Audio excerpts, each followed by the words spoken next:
Eu queria agora dar a palavra ao orador e oradoras, de novo, tendo em conta as questões que foram colocadas, e eu acrescentaria, se me permitem, a questão, digamos, central da definição: trata-se de venda do corpo ou de prestação de serviço sexual? Porque então eu perguntaria aqui: e o jogador de futebol vende o corpo ou presta um serviço e faz um trabalho? Eu queria colocar estas duas questões, porque parece que o trabalho sexual é venda do corpo, mas o trabalho do futebolista, que é mercantilizado aos milhões, não creio que não suscita até grande problema, pelo menos isso. E era o que gostava de colocar essa questão. Assim como também ao doutor Jorge Ribeiro, a questão da prostituição tal qual está neste momento, que não é proibida, dizem, nem é crime por si, mas só o domicílio. Portanto, a atividade em si não é crime, mas, por outro lado, também não é permitida. Portanto, esta espécie de limbo jurídico em que está a prostituição, certamente que com as suas indicações que já nos deu, poderia também desenvolver algo mais.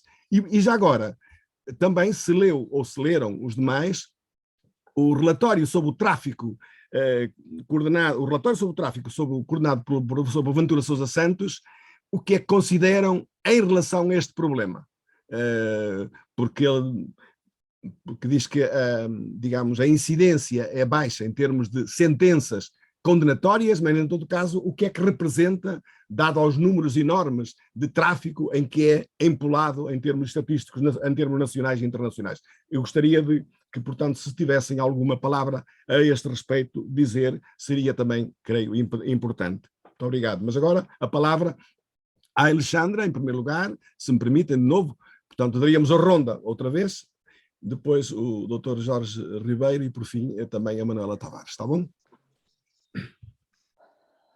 Olá, então, obrigada pelas perguntas. Eu confesso que me sinto um bocado baralhada porque foram muitas e tocaram em aspectos muito distintos e algumas que foram para outros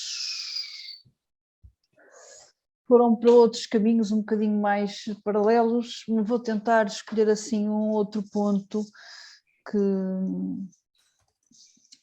que acho que posso abordar, e começava logo pelo início, pelas questões da Ana Sofia Cortes, e que tem que ver com a escolha, e dos aspectos em específico, um que tem a ver com a escolha e o outro com o negócio estar nas mãos dos proxenetas. Então, e quando disse que se era outra discussão, estava a querer dizer que era outra discussão naquele momento em que eu estava a tentar, de forma breve, cumprir o tempo inicial, não entrar por muitos outros aspectos. Porque é óbvio, também, portanto, agora mais na parte final, alguém também referiu isto, que eu também referi, que nós não temos todos as mesmas liberdades. Há pessoas que têm muito poucas opções na vida, não é? Comparadas com outras. Eu acredito, não é uma questão de fé, nós somos seres biopsicossociais, nós somos seres capazes da nossa autodeterminação individual, nossa autodeterminação psicológica. É óbvio que isto é haver a discussão entre agência e estrutura, e nós não podemos ignorar aqui aspectos que condicionam a vida das pessoas. É claro que uma pessoa que vem do meio socioeconómico muito desfavorecido, que é pouco escolarizada, que tem pouca formação profissional, tem menos escolhas, quando se tratam de escolhas laborais, do que uma pessoa que vem de outro meio e que tem outra formação e que pode fazer outro tipo de escolhas. Estou a dizer é que, tendo aquela pessoa, naquele momento, que diz, perante estas escolhas todas, eu achei que as escolhas todas, ou as poucas que eu tinha, esta era a melhor opção para mim, nós temos que aceitar essa sua capacidade de autodeterminação, ou seja, apesar de todos os constrangimentos e em trabalhos agora do Manuel Carlos Silva e do Fernando Bessa, que também cá está, e da Manuela Ribeiro, eles colocam isso muito bem. Há uma frase que eu cito sempre nas minhas aulas, que é, apesar, não a vou conseguir dizer agora, mas apesar de todos os constrangimentos estruturais, das facilidades das redes organizacionais, da situação legal da pessoa, há algo que tem que ver com a escolha, e nós temos que dar voz às pessoas e à sua subjetividade para perceber como é que elas se autodeterminam, e não podemos cair em determinismos fáceis de dizer que é porque as pessoas vêm em níveis socioeconómicos desfavorecidos que estão na prostituição, embora isso seja um fator a considerar. Acho que a questão de escolha é aqui muito... Eu, quando falo na escolha, falo também para me opor à posição daqueles que acham que as pessoas que estão na prostituição não são capazes de escolha, porque as infantilizam, porque são paternalistas, porque dizem que elas não sabem escolher o que é melhor para si, e elas sabem tanto quanto qualquer um de nós. Nós podemos colocar esta questão também para as pessoas, para os licenciados que estão nos call centers, para as pessoas que têm atividades laborais que são desvalorizadas, que também são estigmatizadas, que também são perigosas. Se nós formos perguntar aos operários fabris que trabalham em condições muito difíceis, a ganhar salários mínimos, com jornadas de trabalho às vezes contínuas, às vezes até cumprir turnos que variam de semana para semana, se elas gostam das suas condições de trabalho, se elas se mudariam de emprego, se pudessem ter outro tipo de escolha, também certamente nos diriam que sim. A questão, quando se coloca só para a prostituição, parece-me que é apenas uma questão que tem que ver com a moral, né? Quando se coloca só para a prostituição e se esquece outras atividades. Depois a questão do negócio estar na mão dos proxenetas, eu não diria isso. Eu diria que uma parte do negócio, que não é a grande parte, está na mão de proxenetas. Nós na rua temos a maioria das pessoas em situação de independência relativamente a proxenetas. Eu aqui falo nos proxenetas, naquela ideia, o que é um proxeneta? Antes de mais, o que é um proxeneta? Mas aqui refiro-me àquela ideia mais clássica, antiga, do indivíduo que estava na rua, obrigava a mulher a prostituir-se, lhe batia se ela não lhe desse o dinheiro que ele queria, a mulher estava com ele por interesse amoroso, ele estava com ela apenas por interesse económico. Essa é uma tendência que veio a desaparecer, é uma figura que veio a desaparecer ao longo do século XX.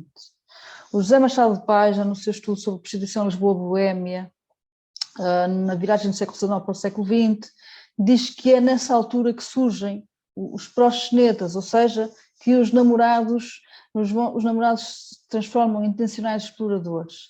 E aquilo que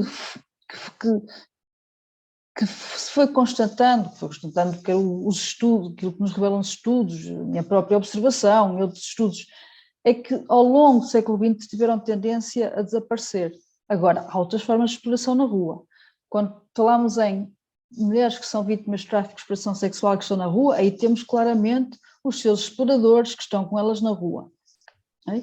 E estão a aparecer outras formas de exploração, precisamente porque as mulheres já estão autonomizadas e independentes, aparecem delinquentes que as querem explorar, precisamente porque elas não têm ninguém que as proteja ali. E estou a falar de fenómenos que existem atualmente em situações de prostituição de mata, de rua, em que há grupos de homens delinquentes que dividem os espaços da rua e entre eles, e cada mulher que calhe naquele espaço que é deles tem que lhes pagar um X por dia por estar lá. Portanto, há outras formas. Agora, o que me parece aqui é que há falta, estava-se a falar um bocado deste excesso de Estado, eu acho que aqui falta, esse Estado policial faltava aqui. E se há mulheres que estão na rua a trocar um serviço sexual por dinheiro de forma voluntária e o querem fazer sem ser sujeitas a coação, ameaça, agressão, se não derem dinheiro àqueles delinquentes, acho que o Estado e a polícia aqui tinha que intervir. Só não intervém porque são prostitutas. Porque se me tivessem à porta da minha faculdade um grupo de homens a dizer que eu tinha de pagar 30 euros por dia cada vez que lá passasse porque eles eram donos daquele bocado da rua. Isso só acontecia uma vez, não acontecia mais nenhuma. E está a acontecer com as prostitutas em ruas, em matas do nosso país, ok? Portanto, há outras formas de exploração que estão a aparecer, mas que são, continuo a dizer, que não são a maioria. E depois temos quem não está na rua. E eu vou dar aqui só um exemplo. Eu fiz um trabalho de uma investigação com prostituição de apartamento em Lisboa. Fiz com o GAT, o Grupo de Ativistas em Tratamentos. Eles tinham um projeto que era o projeto Oxo, que estava a finalizar. Eles pediram-me que fizesse uma investigação que servisse de testemunho do projeto. Então eu andei com um mediador cultural do projeto a recolher inquéritos e passámos 121 questionários. É óbvio que não são amostras representativas, nós não temos amostras representativas de uma população, de um universo que não se conhece, mas daquelas 121 pessoas que eu entrevistei através de questionário, eu encontrei 20% apenas de pessoas que eram geridas por terceiros. Ou seja, eu digo apenas porque eu própria ia como eu não conhecia como é que era o terreno da prostituição do apartamento, eu achava que a maioria das pessoas eram geridas por terceiros. Portanto, alguém tinha um apartamento e um bordel, digamos assim, não é? Um gerente que tem a casa e as pessoas dão os 50% de tudo que ganharem. E a verdade, encontrei nesta situação apenas 20% das pessoas, um quinto delas. As restantes eram pessoas que trabalhavam em cooperação, em cooperativa, portanto, juntas arrendavam um apartamento, depois repartiam as despesas, a água, a luz e a renda, depois cada uma geria os seus clientes, punha o seu anúncio, recebia os seus clientes e não dava dali porcentagem a ninguém. Havia outras situações que as pessoas tinham alugado ou arrendado um espaço, um senhorio comum, portanto, alguém com um apartamento com vários quartos e alugava os quartos, portanto, não ia ali buscar porcentagem sobre os lucros da pessoa, ok? Agora, eu não estou a dizer que eles não existem e é contra eles que temos que lutar. E acho que, agora fazer já a ligação com outras questões, a melhor estratégia para lutar contra, ou para prevenir a exploração, são as estratégias que reduzem a vulnerabilidade dos trabalhadores do sexo, que limitam estas oportunidades de exploração e que constroem alianças entre os trabalhadores do sexo, as ONGs e as autoridades. E nós, para isso, precisamos de quê? De legislação laboral e de organização sindical. E acho que é isso que falta e que pode permitir prevenir essa exploração. A organização sindical, queria dizer. Pronto, acho que já me estou a perder a partir de uma pergunta, a partir da escolha e do negócio nas mãos de proxeneta, mas pronto, já fui tocando outras coisas. A prostituição não é legal. A prostituição não é legal, eu já disse isso, mas hoje já não digo isso, porque a partir do momento que o crime de latrocínio simples existe, há parte da prostituição que é ilegal. Se eu e mais 3 pessoas, mulheres ou homens, ou seja o que for, decidirmos arrendar um apartamento para prestarmos serviços sexuais remunerados, sendo que ninguém está a explorar ninguém, uma situação de cooperativa, ou se quiserem agora de forma mais moderna, de coworking, e a renda estiver em meu nome, eu posso ser acusada de latrocínio. E isto não é um caso meramente teórico, não é algo que existe, seja, e aí se calhar o Dr. Jorge Martins Ribeiro será dizer melhor do que eu, mas não é algo que seja aplicado comumente, mas existem situações destas, eu já soube situações destas, disto das pessoas em nome de quem estava a renda serem acusadas de crime de latrocínio. Portanto, eu não digo que ela não é ilegal, ela tem partes que são ilegais.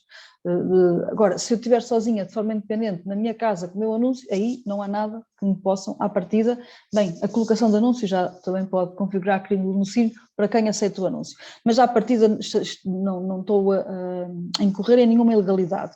Mas eu deixei de dizer que a prostituição não é ilegal, porque acho que há aspectos da prostituição que são ilegais e, portanto, temos que olhar para eles. Acho que, de facto, esta denominação de vender o corpo é muito errónea, já é impossível, é uma impossibilidade, porque senão só aprendi a vendê-lo uma vez. Acho que chamar prestação de serviços sexuais é mais correto, é mais respeitador do trabalho que fazem estas pessoas.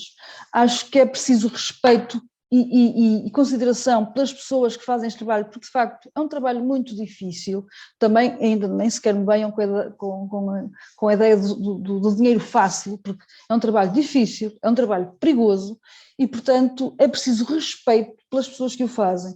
E acho que muitas vezes a ideia de vender o corpo é uma caricatura para desvalorizar ainda mais as pessoas e para estigmatizá-las ainda mais. E acho que, de facto, está aqui prestação de um serviço sexual. Pode-nos ser difícil compreender como é que isto é uma prestação de serviço, mas, de facto, é isso que elas fazem. Há um contrato com os seus clientes, há um contrato verbal, não é um contrato escrito, em que elas dizem o que fazem, em que condições é que fazem e por que preço. E se eles não cumprem, bem, se eles não cumprem, eles não fazem, mas se eles não cumprem a meio, não é? Se mudam, aí já não há consentimento e tratar-se-á de violação ou de agressão sexual. Isso é outra discussão. Mas há um contrato verbal que eles fazem, que estabelecem, eu faço isto por este dinheiro, com estas condições. Faço com preservativo, faço ali dentro da pensão. Não faço dentro do carro porque não quero correr perigos. E isto é um contrato de prestação de serviços. E há muitas outras profissões, atividades laborais, e o Manuel Carlos Silva já referiu aqui, por exemplo, os futebolistas, os desportistas, que também fazem um trabalho que depende do seu corpo. Podemos pensar nas modelos, nas manequins que passam, por exemplo, roupa, ou até roupa interior.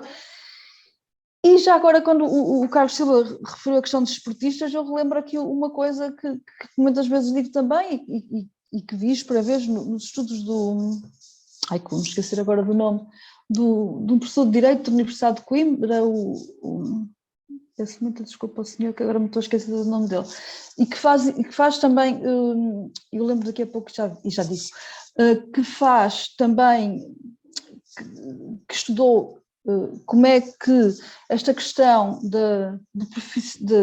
de olhar de forma profissional para os desportistas se colocou no princípio do século XX em Portugal, e colocou-se da mesma maneira que se coloca hoje para os trabalhadores de sexo. Quer dizer que, quando se começou a falar na necessidade dos desportistas terem contrato de trabalho, dos desportistas terem os seus direitos laborais assegurados, dizia-se que isso não podia ser, porque o desporto era uma atividade demasiado nobre para poder ser comercializada. Portanto, era algo que não se fazia por dinheiro. E, portanto, ficávamos sem direitos, apesar deles serem profissionais. Eu não sei, já falei muito, não sei se querem passar para outra pessoa. Permitem-me só dizer uma coisa, deixa-me só terminar com isto, dizer à Maria da Luz Leonor, não sei se ainda está cá. Sim, claro. Tá, vou dizer uma coisa. A Maria da Luz Leonor divergiu muito para outras coisas, mas houve um aspecto que às tantas disse assim, eu depois percebi que não sabia nada sobre o meu corpo, mas isto é um pormenor. E eu estava a ouvi-la e pensei, isto não é um pormenor, isto é o cerne desta questão. Faz parte da mesma lógica patriarcal do controle da sexualidade feminina, o controle da prazer da mulher, o não conhecimento do seu corpo por parte da mulher. Mas eu não sei exatamente. Desculpe, Maria Luz, deixa-me acabar este raciocínio. Porque o que achou que era um pormenor, para mim não é um pormenor. Para mim é essa a questão, porque o não conhecimento do seu próprio corpo por parte da mulher, que é um corpo para esconder, que é um corpo para ser usado apenas numa relação monogâmica, que é um corpo para ser usado para uma sexualidade que deve ter apenas como fins a reprodução. É a mesma lógica que impede que as mulheres sejam sexualmente livres, e as prostitutas aparecem como tal, aparecem como mulheres que usam a sua sexualidade de uma forma diferente destas, da lógica monogâmica com fins reprodutivos, da passividade sexual. As prostitutas, ao serem vistas como ativas, como predadoras, alteram esta lógica toda que é atribuída à sexualidade feminina. E aquilo que pretendem as abolicionistas, a lógica de... Agora tinha tirado aqui uma nota que agora perdi e que fazia tanto sentido. O que eu ia dizer que era, o que o moralismo abolicionista pretende impor às mulheres como modelo de sexualidade É um modelo único que divide as mulheres entre as boas e as más. E as trabalhadoras do sexo são as más. E por isso temos que acabar com elas. O abolicionismo não faz mal apenas às prostitutas, faz mal às mulheres todas, porque castiga aquelas que não se enquadram no que é esperado do comportamento sexual feminino, que é a castidade, a passividade e a submissão.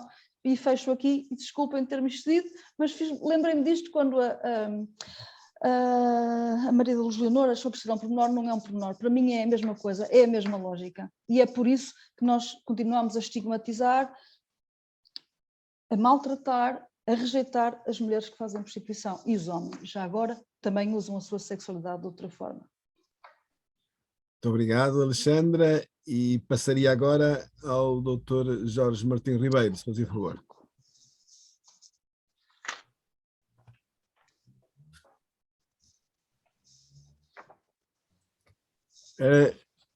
Por favor, o micro.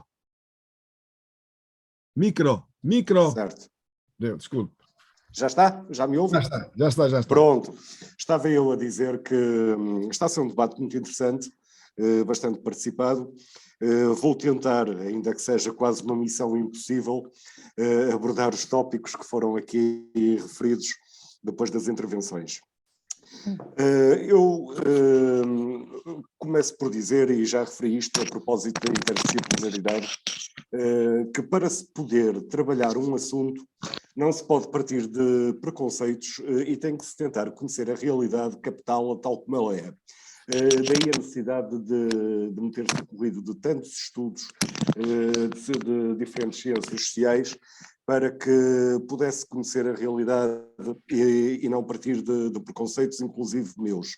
E até porque estas ciências sociais, como a sociologia, a antropologia, a psicologia, têm um instrumento de trabalho fantástico, que são as observações participantes, e que permitem que os discursos não sejam propriamente manipulados, podendo ser, por isso, devidamente filtrados.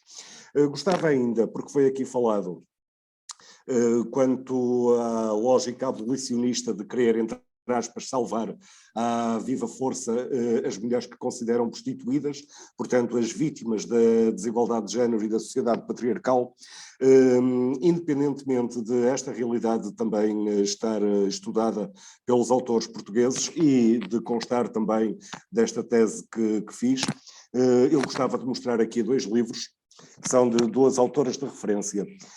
Uma é, portanto, sobre o tráfico e a prostituição reconsideradas, novas perspectivas sobre as migrações, trabalho sexual e direitos humanos, que foi editado pela professora Kamala Kempadu, juntamente com outras 2 professoras, Jyoti Sanghera e Bandana Patanaik. Portanto, este livro considero muito bom e, aliás, é citado em vários dos estudos portugueses. E o outro que eu não posso deixar de referir, por alguma razão estou a lembrar-me do que fazia antigamente o nosso Presidente da República, a mostrar livros para a Câmara, mas portanto, escravos sexuais, o discurso e os mestres do discurso. A construção do tráfico.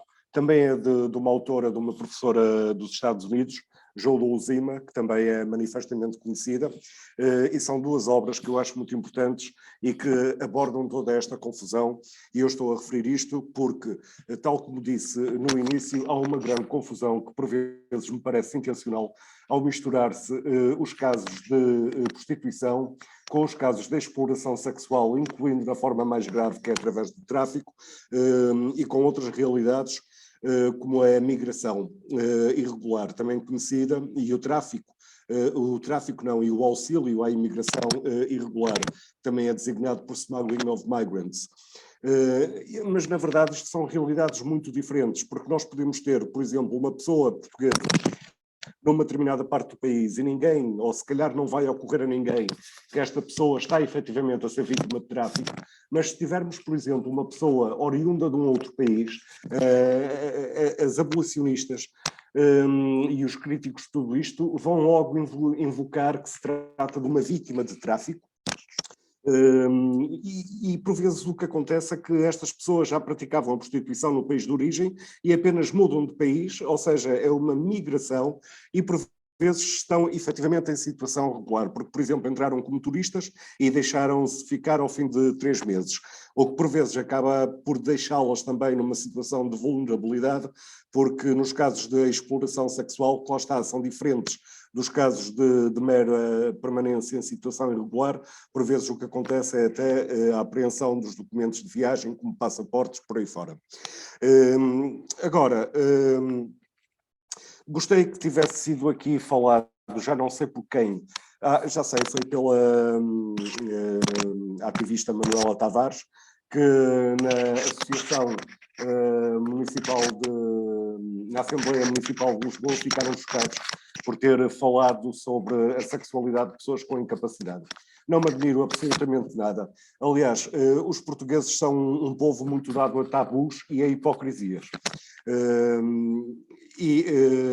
Também, logo na primeira parte da minha tese, um dos capítulos é exatamente sobre diferentes aspectos da sexualidade, sendo que tentei quebrar também um tabu na realidade portuguesa, que é não se falar da sexualidade, não só das pessoas incapazes, mas também das pessoas doentes e das pessoas idosas, designadamente que vivem em lares e que estão sujeitos a regras fundamentalistas, sem qualquer privacidade, sem terem o direito de escolher com quem vão partilhar a sua intimidade e quando.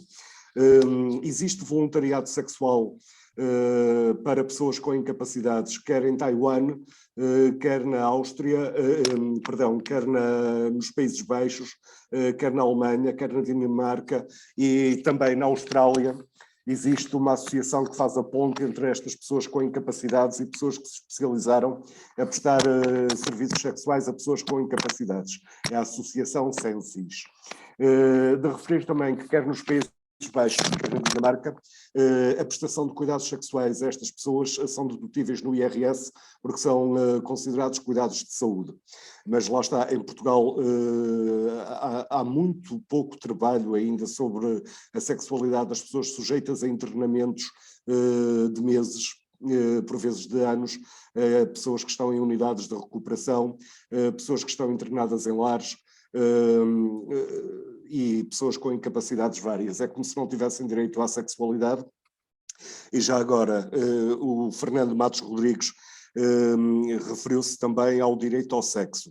Eu aproveito para dizer, e quanto a esta questão, que o direito ao sexo, por via indireta, está na nossa Constituição, porque nós temos o direito à saúde, que está expressamente previsto na Constituição, e do ponto de vista da definição legal, que é a definição da Organização Mundial de Saúde, só existe saúde se existir um completo bem-estar físico, mental e social.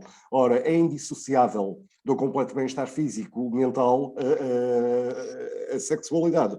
Portanto, por via indireta está efetivamente previsto. Mas, de todo modo, é logo o direito número 1 da Declaração Universal da Associação de Saúde Sexual, que refere logo um direito positivo ao sexo para todas as pessoas.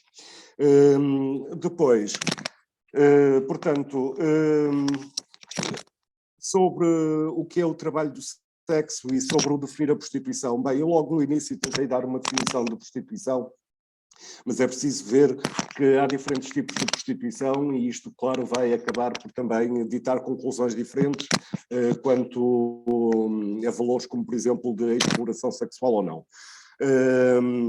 É muito importante vermos que tanto existe prostituição de mata, de beira de estrada, como os célebres casos da Reta de Coina, e a professora Alexandra Oliveira já falou destes casos de extorsão, em que as pessoas, portanto, como que se assenhoriam do espaço público e exigem uma contrapartida para que as pessoas aí possam trabalhar.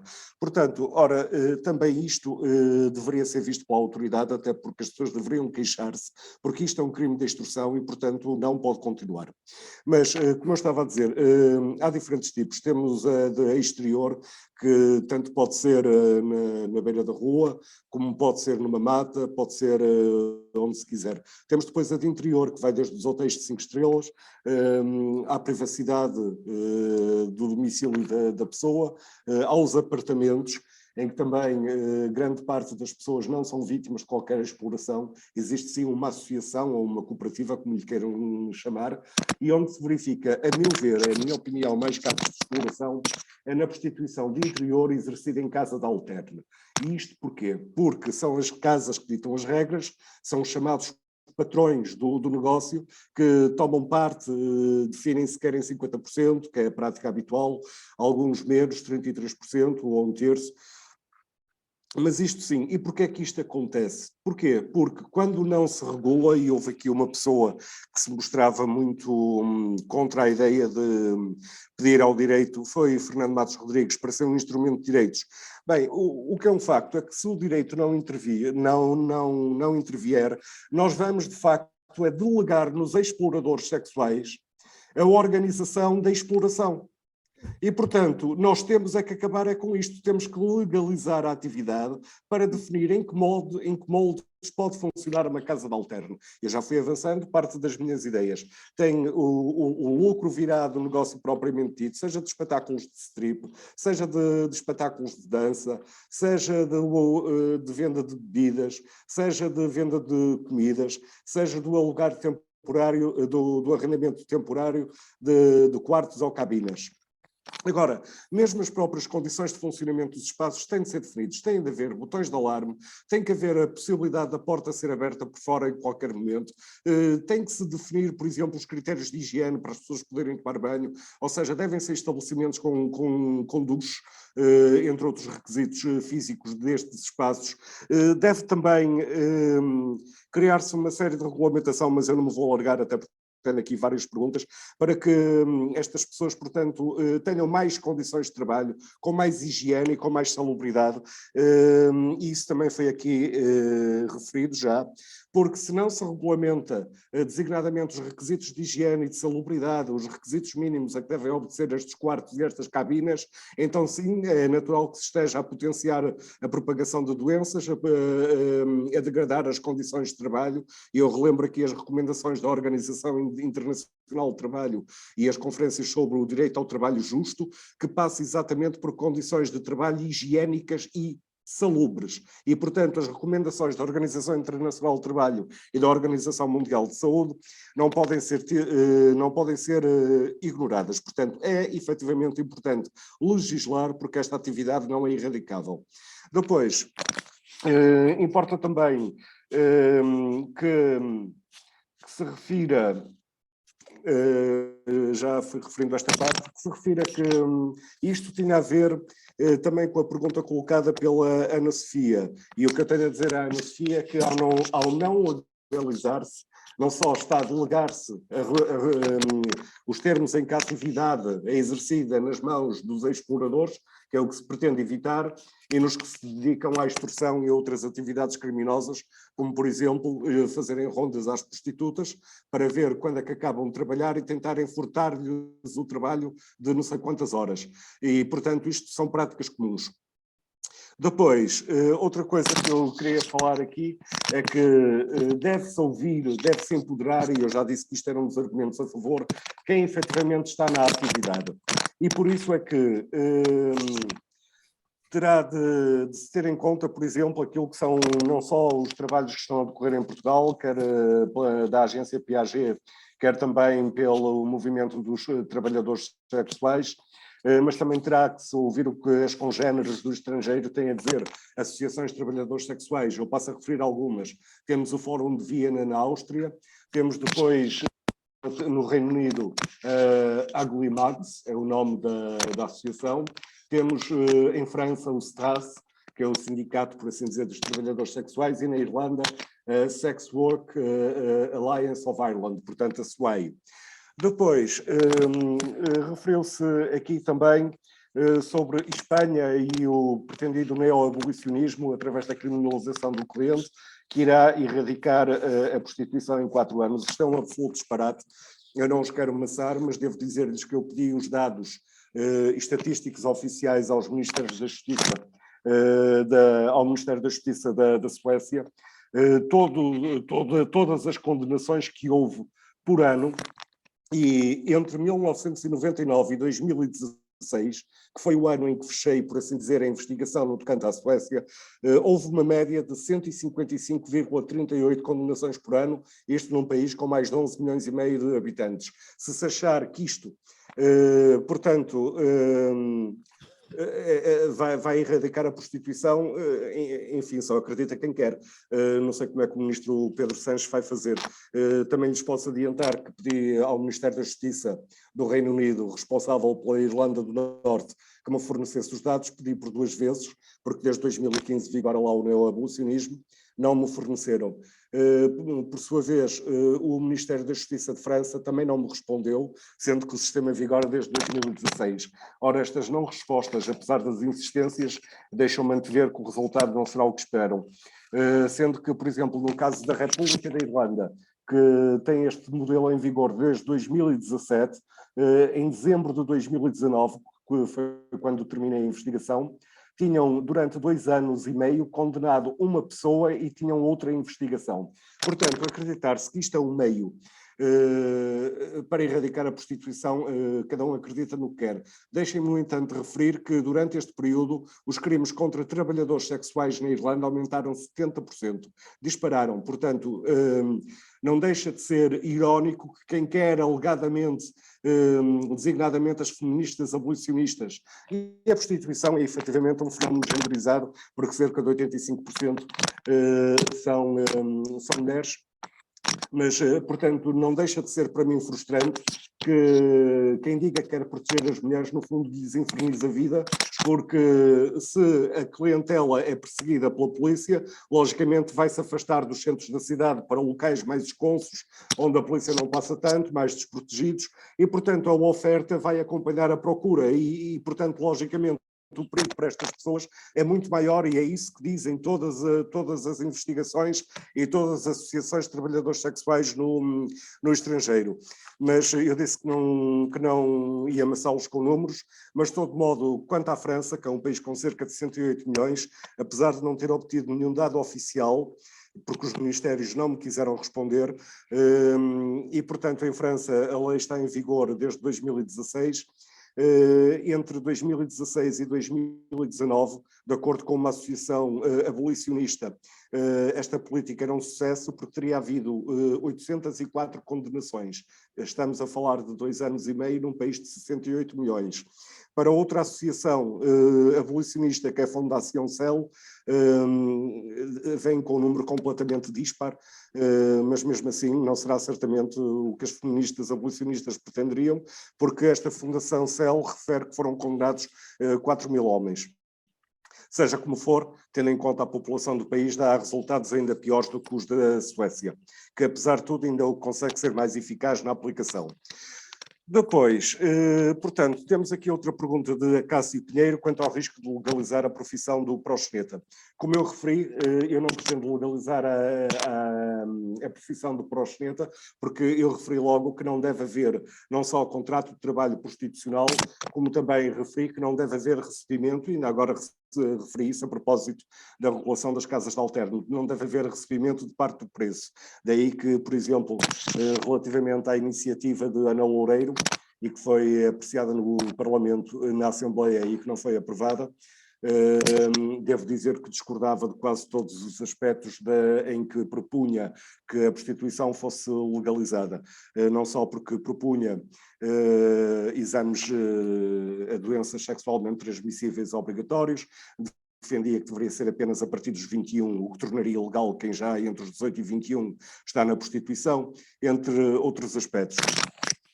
E, portanto, o que a Associação dos Trabalhadores Sexuais, e continuando a resposta, defende, é que defendem a liberdade de associação. Quanto ao facto de, e tal como referiu novamente Fernando Matos Rodrigues, ser efetivamente complicado, pois é um dos fenómenos mais complicados do mundo, como vem noticiado na Notícias Magazine, no artigo que já foi aqui referido, é a polémica mais velha do mundo. Achei o tema curioso, porque efetivamente é o... E também já fui dizendo que quem fica à margem do direito acaba por ficar excluído do direito, sendo que a proteção jurídica do direito é um direito universal que se aplica a todas as pessoas. Portanto, não deve haver pessoas de primeira e de segunda, ou seja, não deve haver pessoas de segunda que estão excluídas da proteção que só um sistema jurídico confere. Nós vivemos em sociedade e isso, pronto, pode discutir se há Estado a mais, se há Estado a menos, mas tem de haver Estado e tem de haver direito para todos. Direito com D maiúsculo. Quanto... foi aqui também Fernando Matos Rodrigues referiu a questão de haver uma certa ingenuidade da saúde pública. Ora bem, é assim, a saúde pública tem efetivamente, e inclusive no que diz respeito ao trabalho sexual, tem também de ser abordada. Por exemplo, eu não compreendo, e já agora deixe-me fazer um parênteses, nós assistimos durante a pandemia da Covid que o Estado português fez literalmente suas, em todos os aspectos e em todos os dias, fazia suas as recomendações da Agência Europeia do Medicamento. E, portanto, houve como que uma obediência cega a tudo que vinha de Bruxelas. Estranho que a mesma Agência Europeia do Medicamento já tenha aprovado em 2016 a profilaxia pré-exposição e a profilaxia pós-exposição ao VIH-Sida, que são profilaxias designadas por PrEP e PEP, e estas duas profilaxias estão pendentes no Infarmed em processo de avaliação da relação custo-benefício desde 2016. E ninguém fala disto, portanto, mesmo a própria comunicação social deveria abordar como é que se justifica que estas profilaxias estejam a ser comercializadas noutros países da União Europeia e não só, e em Portugal continuem a não estar disponíveis. Isto com a agravante de que Portugal é o país da Europa Ocidental com mais alta taxa de prevalência de VIH-Sida, quer na população que presta serviços sexuais, quer na população em geral.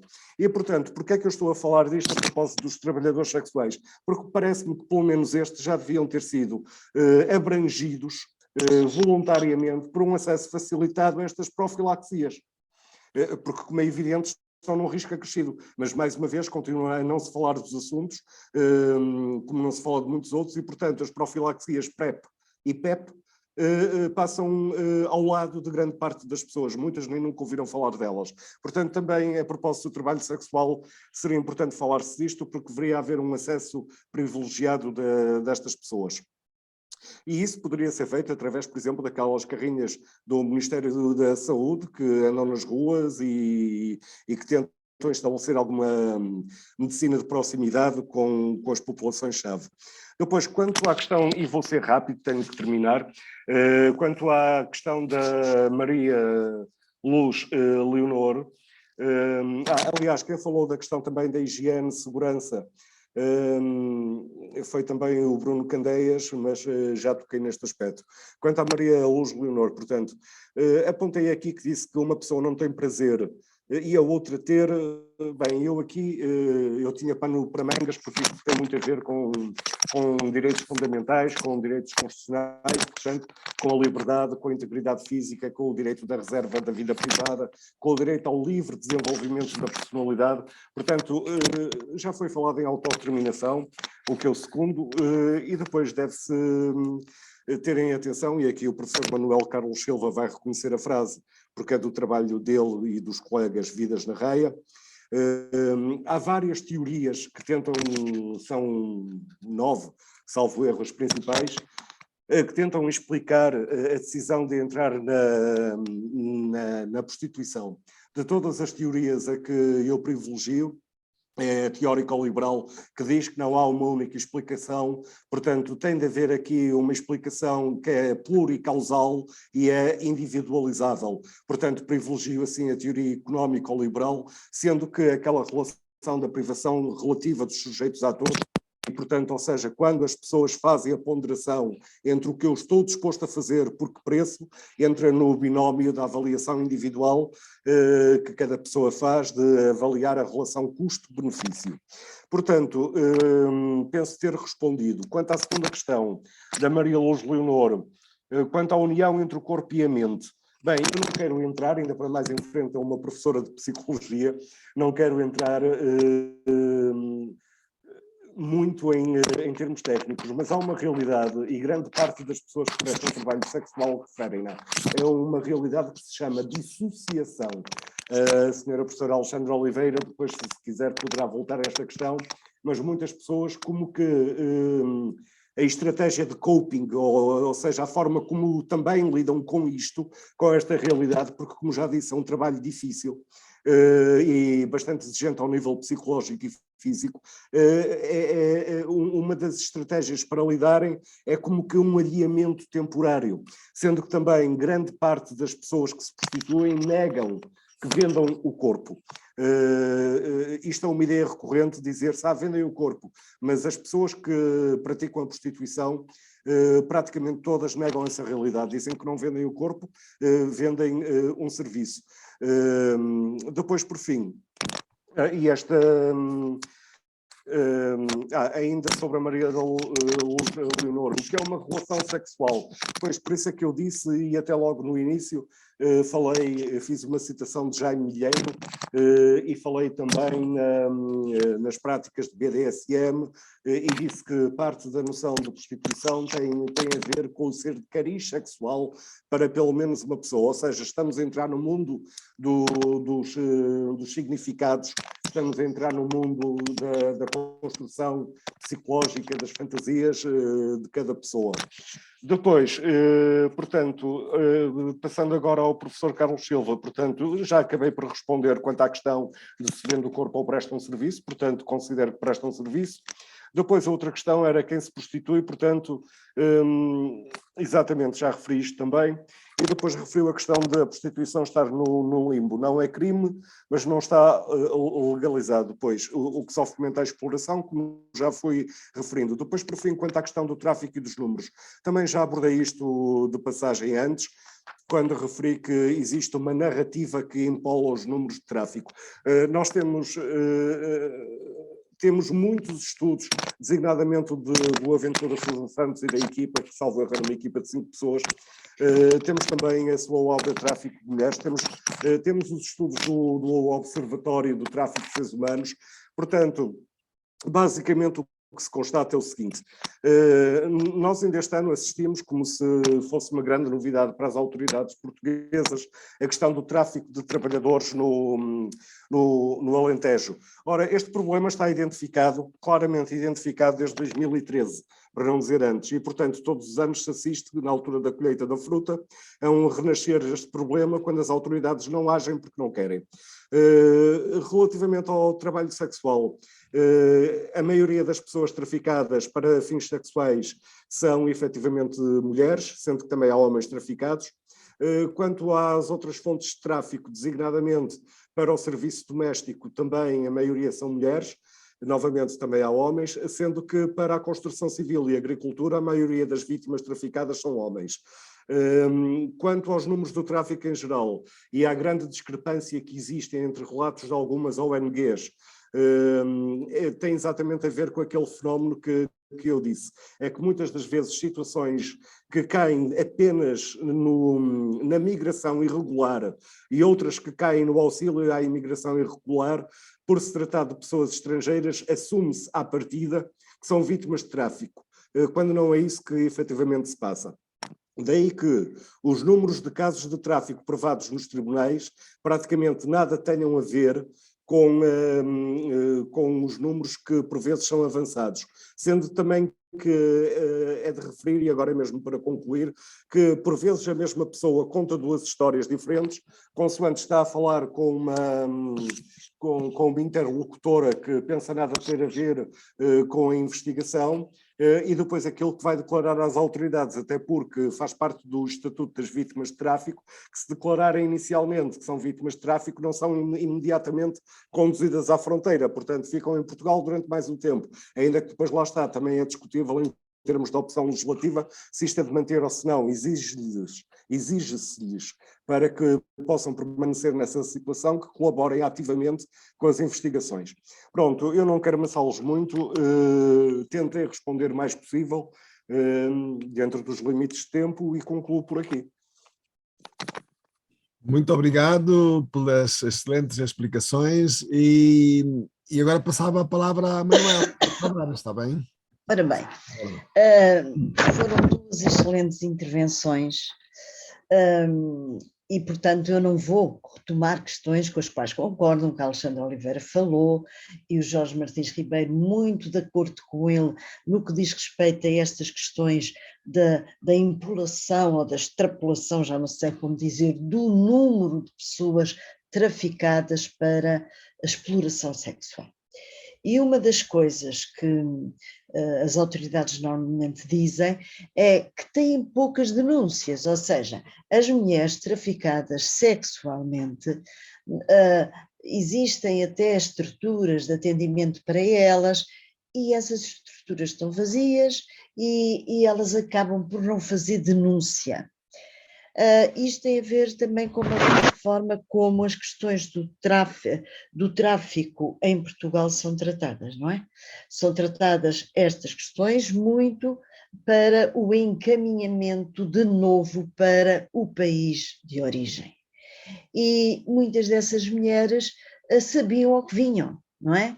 E, portanto, elas não querem correr esses riscos e por isso não denunciam e permanecem nessa situação nebulosa. No entanto, é um facto que a maior parte do tráfico se faz para exploração do trabalho e não propriamente para exploração sexual, como nos é dito. Os números são empolados e não só. Há vídeos, a forma como tudo isso é feito é no sentido de produzir um outro discurso, e um discurso que, lá está, sai fora da realidade.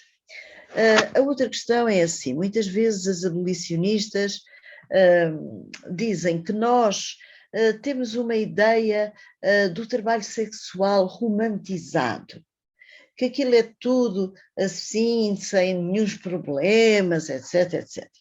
Ora, não é assim. Nós afirmamos, e a Alexandra já o disse, trata-se de um trabalho perigoso.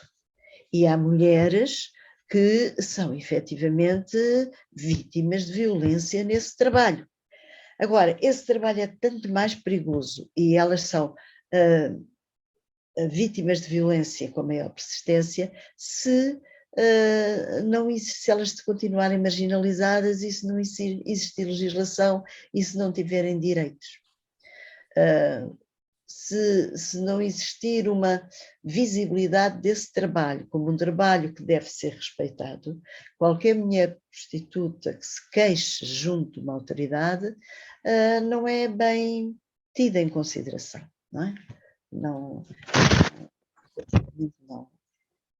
é protegida, não é protegida. Portanto, quando nós falamos de que estas trabalhadoras e estes trabalhadores têm de ter direitos, tem a ver também com isto, com a proteção, com a valorização de uma atividade que tem que deixar de ser tão estigmatizada. Por último, eu já não faço comentários, inicialmente queria fazer comentários ao Fernando Matos Rodrigues com a sua ideia romântica, aí é que eu digo que é a ideia romântica, das pessoas terem sexo e mercantilizá-lo livremente, sem nenhumas regras e que o Estado não tem que intervir nisso. Já houve aqui exemplos de que o Estado tem que intervir para salvaguardar direitos. Por último, é mesmo em relação à Maria da Luz Leonor.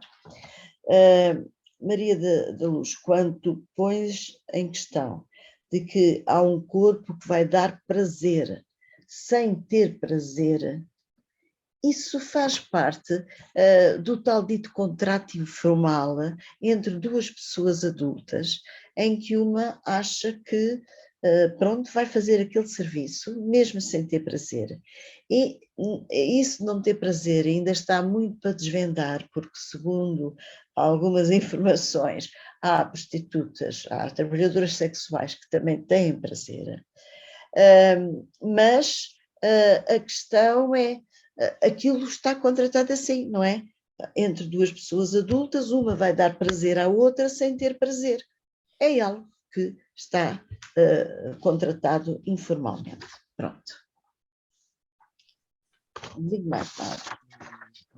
Muito obrigado, Manela, também pelos esclarecimentos importantes adicionais. Eu creio que já vai adiantada a hora, eu darei uma palavrinha à Maria Luz que está aqui a pedir, creio eu, mas se me permite apenas,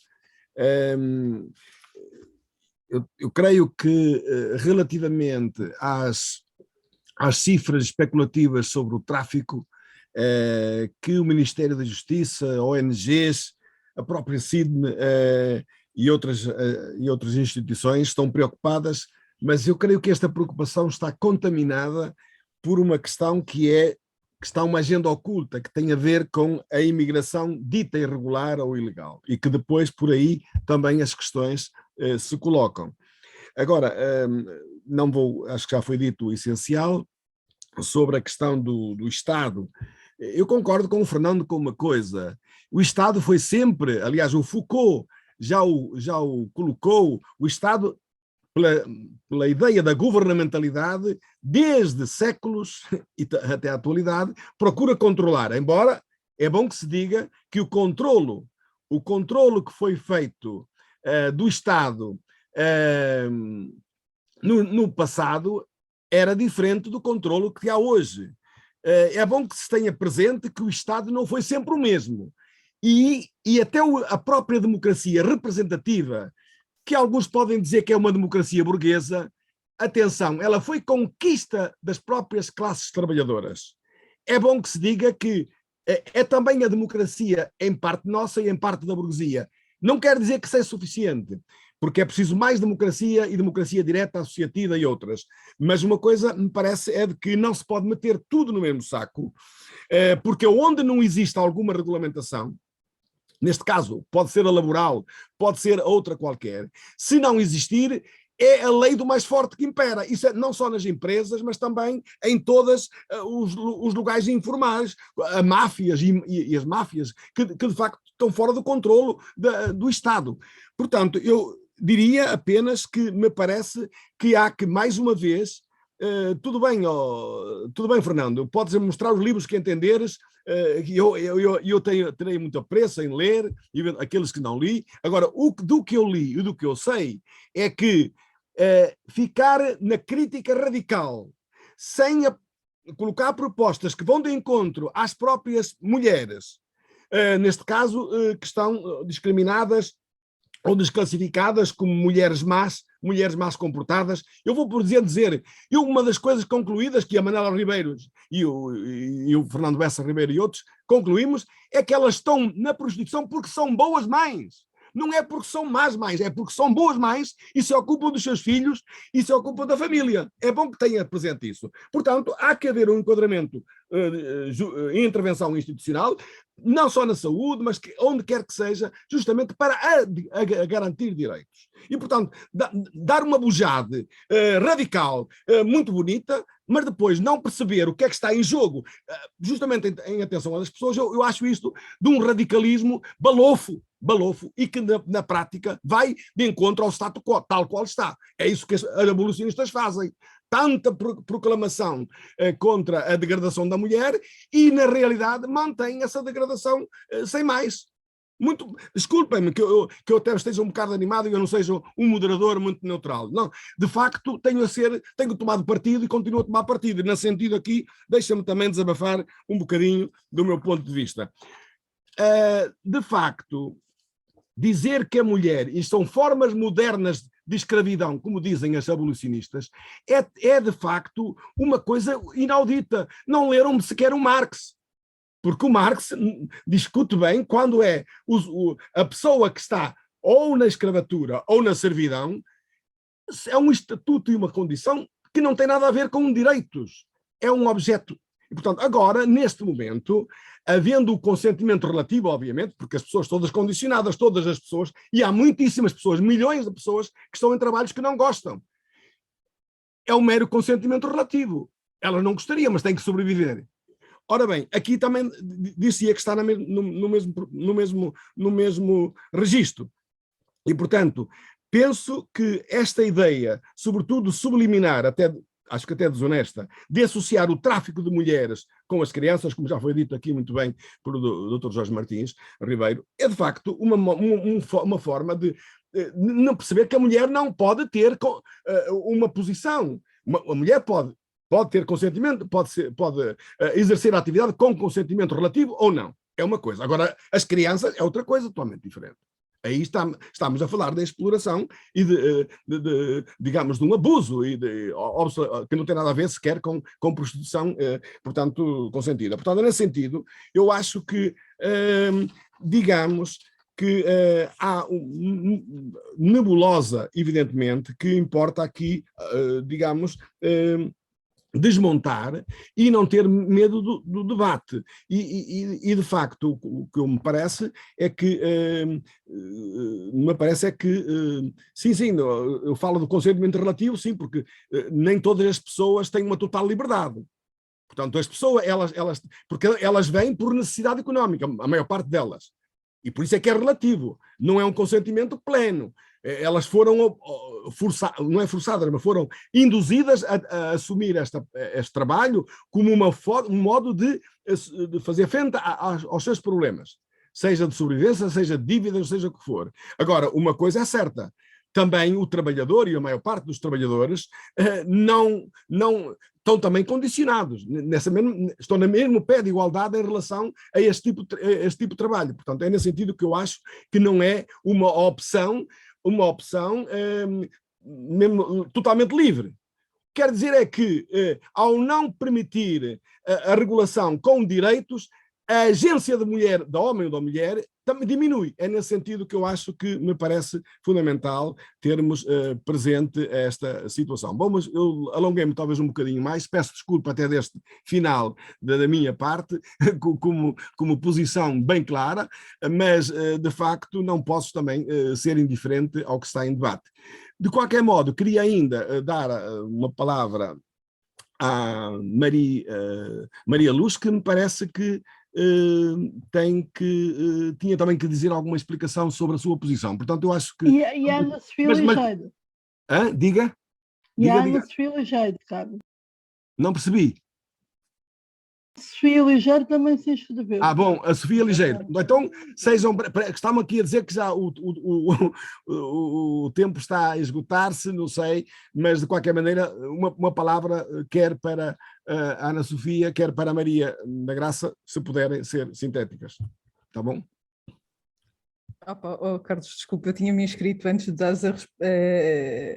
o lugar de resposta aos oradores e não reparaste, não faz mal. De qualquer modo, assim já posso saltar não sei quantas questões ligadas à parte do prazer que a Maria da Luz tinha mencionado, e a Alexandra respondeu muitíssimo, de forma muitíssimo coerente em relação a isto.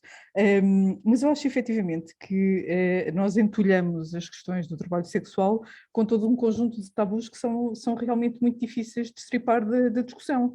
Porque quando nós falamos da questão do prazer, da vergonha, da intimidade, eles não são, e de problemas de subserviência e de submissão, eles não são exclusivos do trabalho sexual, não é? Quando nós dizemos, porque há uma prostituta que é empurrada para dentro de um carro ou para fora de um carro, quantas mulheres é que no seu matrimónio são sujeitas a uma violência atroz? E, portanto, há aqui questões que não têm rigorosamente nada a ver com a questão do trabalho sexual, que tem a ver com uma submissão feminina ou masculina, ou que tem a ver com a vulnerabilidade individual.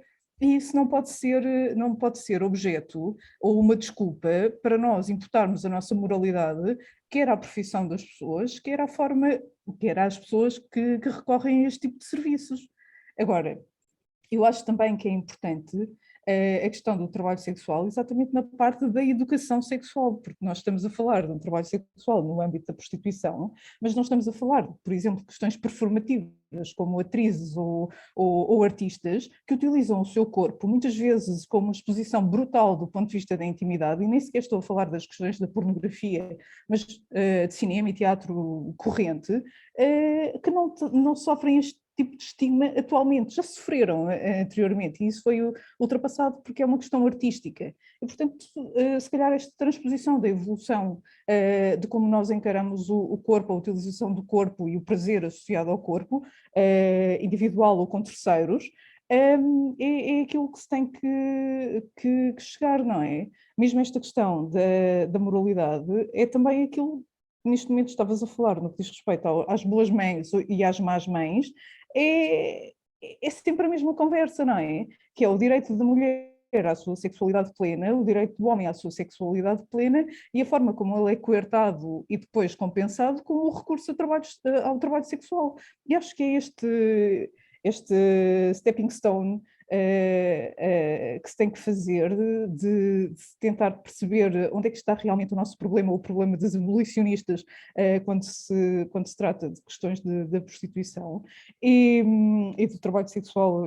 Eu acho que esta ambivalência de designação é curiosa, mas é meio diferente a utilização de uma ou de outra. E o que eu acho que é realmente muito importante é que esta moralidade corrente não impeça qualquer indivíduo de se autodeterminar no que diz respeito à escolha da sua profissão ou da sua prestação de serviços a terceiros.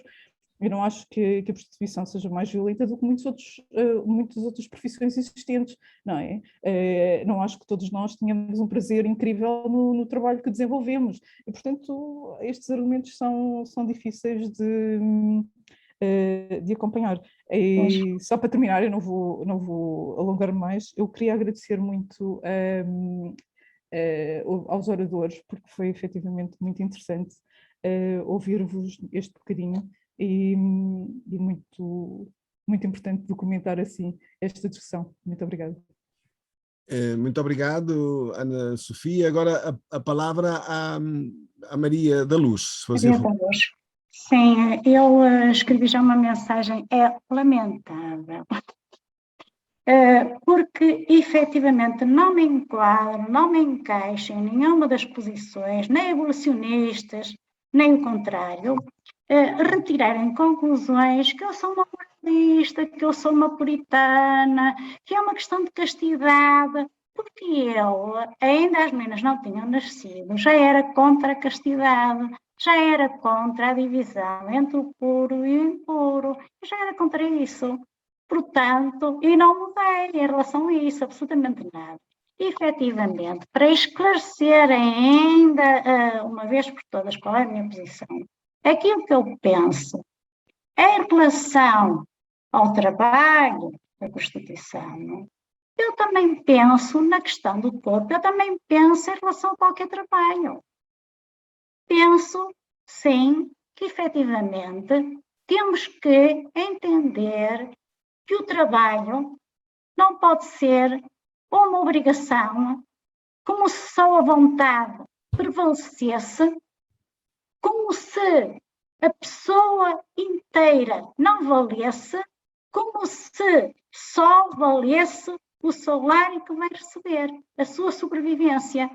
Entendo que a pessoa deve ser respeitada, não deve ser obrigada a fazer aquilo que não gosta, não deve ser obrigada a fazer alguma coisa que não a realiza. Portanto, eu ponho a questão a nível geral, até do próprio trabalho.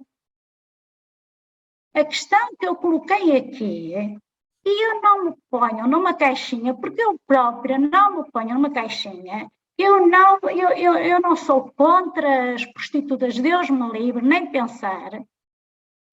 Não tenho qualquer preconceito em relação a isso. Mas eu ponho uma questão que é nova, de facto. É que nós temos que refletir e pensar sobre o corpo. Temos que pensar sobre o corpo. O corpo fala, o corpo sente, o corpo avalia. O corpo dá significado. O corpo dá um valor. E a mulher que efetivamente presta o seu serviço leva uma memória para casa. Leva sim. E se ela é agradável, também pode ter razão. O juiz Jorge Martins nunca se sabe. Efetivamente, depende de uma e de outra. Depende de caso e caso. É possível que algumas possam ter prazer. Não sei se quem vai usar o corpo da mulher ou do homem, não sei se efetivamente ele vai permitir isso, que é uma outra questão. Será que todas as fantasias são permitidas? Pode não ser. Também pode-se desligar. Sim, pode desligar o corpo. O corpo pode ficar congelado. O corpo pode a pessoa pode dizer ao corpo, tu não vais sentir, mas isso é perigoso. Um corpo que morre, um corpo que não sente, é um corpo que morre, e se o corpo morre, morre tudo. Portanto, como eu disse, eu trouxe para aqui, pus aqui uma questão para ser pensada, para ser refletida, mas parece-me que, efetivamente, já tudo foi pensado e eu fico muito feliz com isso.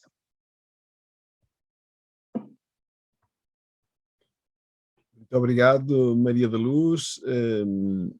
Não sei se há mais perguntas, questões, comentários finais. Eu gostava só de fazer um comentário muito breve, professor Carlos. Eu acho que quando se organiza um debate destes, independentemente da qualidade dos investigadores e das áreas que investigam, há que estar receptivo à ironia crítica e à problemática. E aquilo que eu acho grave é que, numa plataforma de uma convergência, que devia ser uma estrutura de divergências inteligentes e criativas, quando alguém coloca alguma coisa com ironia e com sentido crítico e fora da tampa do mainstream e dessa lógica positivista, desse academismo redutor, que muitas vezes não é mais do que isso, Caio Carmo e a Trindade e vimos com o discurso radical. Os neoliberais usam muito esse discurso. O Partido Comunista também usou, e agora o Bloco de Esquerda faz uso dele também para tentar afrontar e afastar aqueles que são críticos. E, portanto, eu fico chocado como é que uma plataforma que diz que quer trazer o discurso livre, crítico, alternativo e aberto, e quando alguém coloca e faz uso dessa crítica e dessa cidadania ativa, cai o Carmo e a Trindade. Para uns que são mais softs, bem a palavra, o romantismo. Eu agradeço à professora Manuela Tavares, também sou um romântico, agradeço imenso. Ó, professor, muito obrigada por ainda ter essa frescura desse romantismo do século XIX, e agradeço ao professor Carlos, que na realidade deu aqui um exemplo do que é o neoliberalismo na sua força e na sua pujança, que é o radical. Portanto, quando os revisionistas e quando os críticos do Partido Comunista começaram a entrar noutras linguagens e noutras formas de ver o mundo e a política, foram considerados radicais. Os que estavam na Rússia foram para os gulags e os que estavam em Portugal foram atirados à borda d'água. Pronto, está bem, tudo bem, já percebi onde é que estamos, muito bem. Agora, eu agradeço é que a convergência não fale de convergência, mas que seja mais, digamos, uma divergência, porque na realidade estar a criticar a nomenclatura do Bloco de Esquerda e fazer aqui este papel, eu não vejo diferença. Desculpe que lhe diga, professor Carlos, temos que estar disponíveis para a crítica. Eu fiz um discurso irónico, lamento que não tenha entendido, porque aquilo que eu estava a colocar era diretamente ao Sr. Dr. Juiz. Eu acho que há uma questão fundamental neste país, que é a questão de uma antropologia do direito que está por fazer.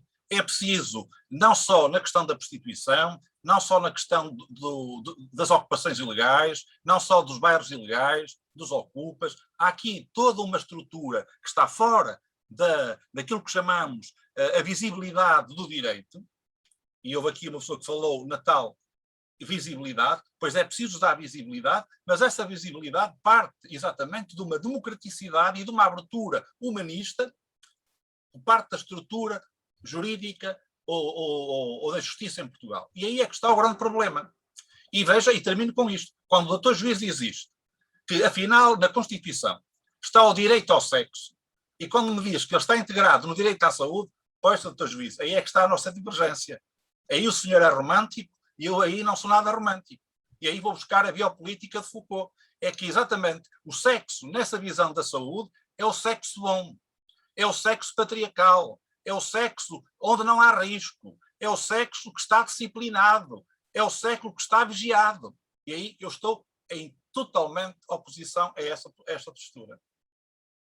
E por isso é que eu continuo a dizer, na Constituição Portuguesa não está o direito ao sexo. Está o direito à saúde, ao higienismo, à salubridade e à criminalização de todas as práticas sexuais ou outras que estão fora exatamente do normativo. E o normativo é que é o grande problema.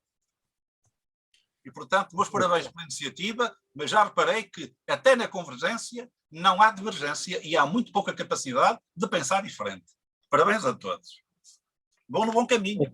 Ainda bem que estamos na divergência e que foi assumida sem problemas, sem dramas, e portanto eu creio que talvez agora daria ainda a palavra, se me permitem, se quiserem, ao senhor, ao Dr. Jorge Martins Ribeiro, à doutora Manuela Tavares e à Alexandra Oliveira.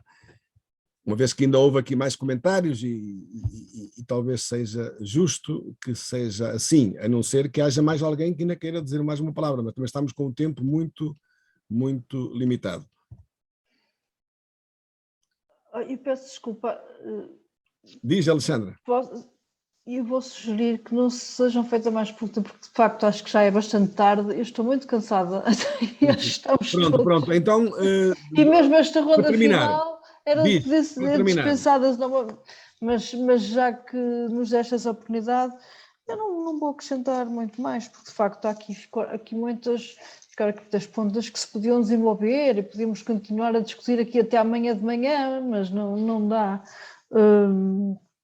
Eu também, se calhar vou só referir duas coisas que acho que foram referidas várias vezes, e uma que me foi especialmente dirigida a mim, a questão do tráfico, porque eu vou lembrar aqui uns números que ainda ninguém disse, porque já falaram muito do discurso antitráfico, que é um discurso que é feito com uma determinada lógica, que empola os números, que na realidade cá em Portugal nós não temos um problema de tráfico como noutros países da Europa, por exemplo, como tem Espanha aqui ao lado.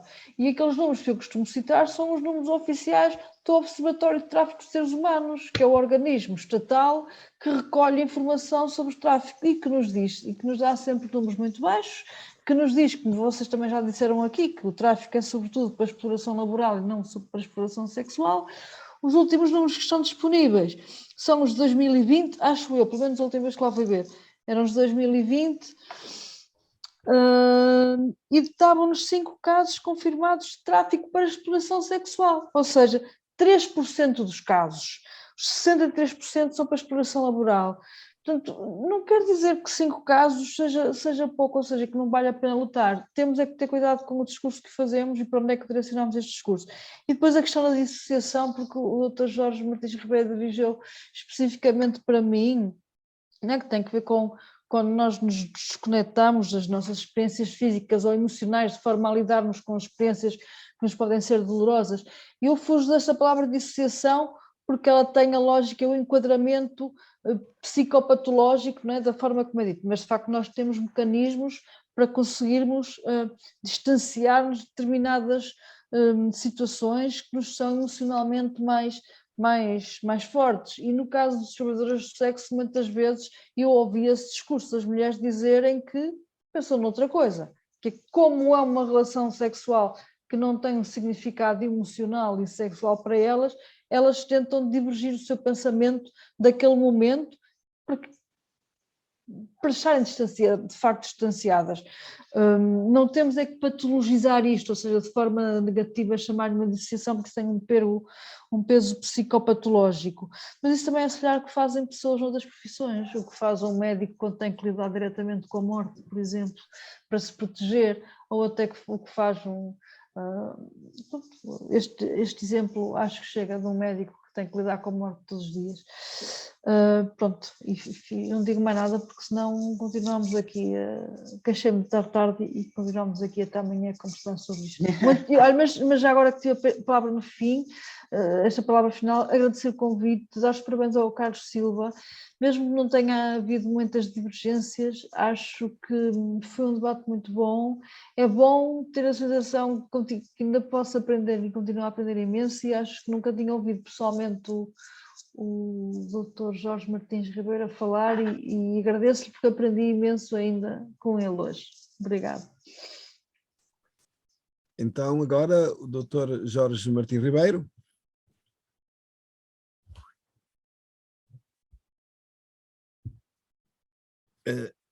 O micro. Micro.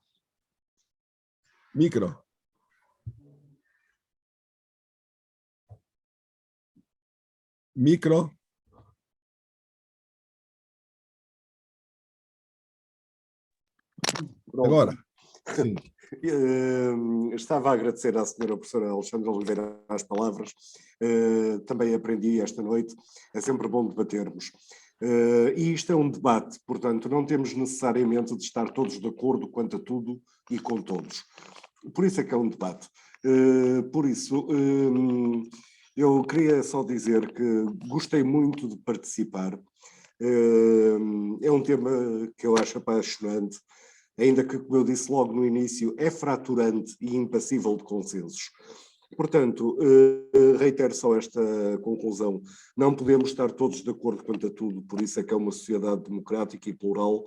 Temos que respeitar as opiniões dos outros, seja sobre o que for, é uma das regras da vida em sociedade. Quero também dizer, e à semelhança do que disse a senhora professora Alexandra Oliveira, eu também estou bastante cansado, tive um dia de trabalho, começamos às 9 menos 10 da noite, e amanhã estou a fazer julgamentos, tenho 6 ou 7 marcados. E, portanto, vai ser um dia duro e também gostava de terminar. Claro que estou com toda a disponibilidade para um novo round, para uma nova reunião, se assim for, para um novo debate, se assim for considerado útil. Mas para outra ocasião, porque eu estou a ver aqui a 00:16 e eu preciso descansar, porque amanhã é outro dia. Desculpem a franqueza, mas... Ora, eu faço minhas as palavras do Dr. Jorge Martins e da Alexandra Oliveira, mas foi um ótimo debate, foi muito bom. Dizer também ao Fernando Matos Rodrigues, nós gostamos da divergência. A divergência é importante. Se não a tivermos, depois também os debates não têm os percursos que poderiam ter. E, portanto, nós também somos convergência na convergência, dizer isso. E que todas as intervenções que foram feitas foram muito boas. Fiquei com muita curiosidade em comprar o livro da tese de doutoramento do Jorge Martins Ribeiro, porque ele alinhou aqui um conjunto de ideias que nos são muito úteis, do ponto de vista do direito, são-nos muito úteis e servem, inclusive, as ideias que nós temos sobre este fenómeno. Muito obrigada a todos, adorei. A todos e a todas, na minha língua. Certamente, certamente. A todos e a todos. É que eu aqui só via aqui homens aqui ao meu lado, mas não pode ser, também tiveram mulheres e que falaram. Pronto. Muito bem. Muito bem. Vai ser um desafio para um novo debate, com mais tempo, talvez em copresença física, porque não? Agradecemos, obviamente, a todos os presentes, a sua participação no debate, mesmo com divergências, obviamente, e não são absolutamente de desconsiderar, pelo contrário, a valorizar. Queria agradecer muito, em particular, ao Dr. Jorge Martins Ribeiro, à Manuela Tavares e à Alexandra Oliveira por as excelentes exposições iniciais e também na réplica no debate. Eu acho que foi muito rico. Portanto, ficamos por aqui, penso eu, até porque amanhã é dia de trabalho. Enfim, foi o possível, foi esta segunda-feira, foi aquilo que foi possível encontrar para que todos estivessem presentes, todos aqueles convidados para já, em primeiro lugar. E, portanto, peço desculpa, mas a outra altura haverá mais oportunidades, também mais debate e sobretudo, debruçarmos sobre os projetos que estão não só do PS, da JS, do Partido Socialista, mas também, certamente, do Bloco de Esquerda e eventualmente outros projetos que possam haver, porque de facto isto implica e necessita debate e também, mas intervenção e decisão a nível da própria Assembleia da República. Portanto, do ponto de vista, digamos, daquilo que podemos dizer alguma forma de legalização ou de regulamentação em torno deste problema. Boa noite.